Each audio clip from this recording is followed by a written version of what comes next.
Fala pessoal, tudo bem? Eu sou Leonardo Rossi, através do Infinito Amor, pelo canal do Consciência Hebraica, e eu quero continuar conversando com vocês sobre essas duas forças que a gente tem dentro da gente.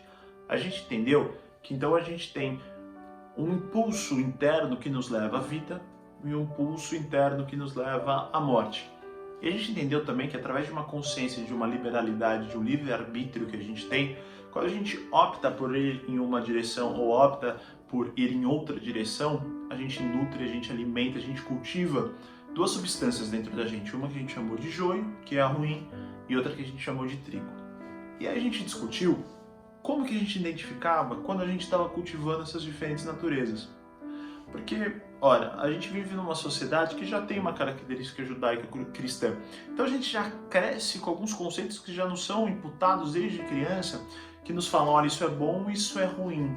Só que talvez a gente nunca tenha parado para pensar porque essas coisas são boas ou são ruins, ou se realmente elas são boas ou se realmente elas são ruins. Em muitos momentos das nossas vidas, a gente se depara com essa dúvida. E a gente começa a refletir, pô, mas será que isso é tão ruim assim mesmo? Será que isso é tão bom assim mesmo? E aí a gente discutiu que Deus foi tão legal com a gente, Ele foi tão parceiro com a gente, que Ele deu um manual de instruções. Ele falou, olha, segue aqui o que a gente chamou de lei, para vocês acompanharem. Toda vez que vocês fizerem isso, vocês estão em direção à vida. Vocês estão cultivando o trigo de vocês. Toda vez que vocês fizerem o contrário disso, vocês estão indo em direção à morte. Vocês estão indo em direção ao joio, vocês estão cultivando o joio dentro de vocês. Aí a gente viu a aparição de dois personagens, Adão e Eva, e o que eles representavam na evolução do ser humano.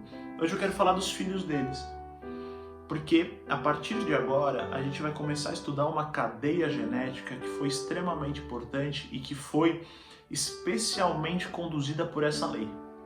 Como que isso foi feito? A gente vai chegar lá.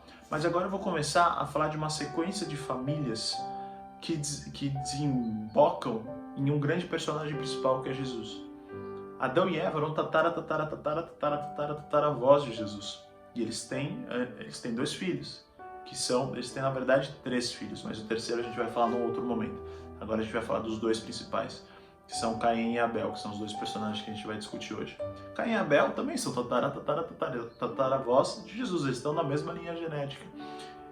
A lei, ela teve uma função muito importante, muito específica, para que uma família fosse desenhada, para que de alguma maneira algum alinhamento genético ali acontecesse, para que se gerasse Jesus.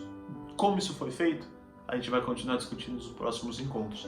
Mas agora a gente vai falar desses dois seres que de alguma maneira estiveram na árvore genealógica de Jesus. Então Adão e Eva tiveram 3 filhos. A genealogia de Jesus, ela segue não pela genealogia de Caim ou de Abel, e sim desse terceiro filho, Sete. Mas de Sete a gente não tem muitas informações. O que a gente tem de muita informação, o que a gente sabe muito bem, é sobre a história de Caim e de Abel. Quem foi Caim? Caim foi um cara, ele foi uma metáfora de alguém que viveu exatamente a lei daquela maneira que a gente combinou, que a gente entendeu que não era ideal, que era no externo. Caim, ele sempre queria fazer as coisas da maneira dele. Já Abel, era exatamente o fenótipo, era exatamente a personificação, a metáfora de alguém que vivia a lei da maneira interna, que vivia a lei de todo o coração. Ele era o representante do neto dele, que era Jesus. Ele já era uma metáfora desse personagem, de alguém que viveu de maneira 100% voluntário querer. Já Caim fazia um compulsório dever. Ele olhava para a lei e via um compulsório dever. Então, quando Deus pedia alguma coisa de algum dos dois, imagine o espírito com que eles faziam isso, com que eles iam em direção a essas atitudes. Na época era muito comum sacrifícios, né? Eram feitos muitos sacrifícios, era uma forma de relacionamento com Deus. Hoje também a gente faz sacrifícios. A grande diferença é que na época o sacrifício era feito num altar de pedra. Você levava um animal, você levava um vegetal, você levava o que fosse e colocava sobre um altar de pedra. Hoje, o sacrifício não é mais feito em um altar. Ele passa a ser feito no seu coração. O seu coração agora é o altar. O altar, na verdade, ele deixa de ser de pedra e passa a ser um altar de carne, O seu altar agora é você, é o seu coração. E o que você leva para entregar, e o que você leva para entregar para Deus não são mais animais, e sim o que você tem de pior aí dentro de você. É isso que você leva para sacrificar, é isso que você leva para entregar e para ser consertado de alguma maneira, para ser convertido, para ser direcionado para um novo caminho. Caim não entendia dessa maneira. Caim entendia como um compulsório dever, então ele fazia da maneira externa. Ele fazia sacrifícios, ele dava sacrifícios porque ele tinha que fazer isso. Imagine com que espírito ele fazia isso, então. Ele não reservava o que era de melhor, porque ele não entendia que aquilo tinha sido dado por Deus. Ele reservava porque ele tinha que reservar. Abel entendia que 100% do que ele tinha não era dele. Ele só tinha porque Deus deu, porque Deus despertou ele da manhã, porque Deus escolheu ele lá atrás, dentro da barriga da mãe dele. Deus escolheu um óvulo, Deus escolheu um espermatozoide, ele uniu e ele gerou Abel. Abel tinha essa consciência de que ele só existia porque Deus queria muito que ele existisse. Caim não tinha. Abel, ele tinha total consciência de que ele só acordava, que ele só respirava, que ele só conseguia produzir o melhor do que ele poderia produzir, porque Deus um dia deu a possibilidade, deu saúde, deu vida, deu disposição para ele. Caim não entendia dessa maneira. Então Caim viveu da maneira externa. E quando ele foi fazer um sacrifício, Deus recusou o sacrifício dele. O de Abel ele recebeu imediatamente. E a história você já conhece.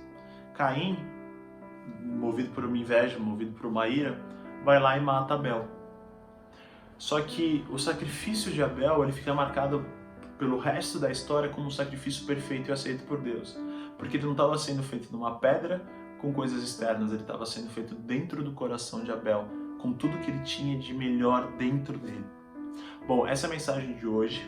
Na próxima a gente conhece mais alguns personagens que fazem parte dessa linhagem genética de Jesus e como de alguma maneira eles vão convergindo para culminar nesse personagem que passa a se comunicar com outras pessoas não mais por sangue, e sim por um novo elemento. A gente não precisa mais ser primo ou filho de Jesus para ter uma conexão com Deus.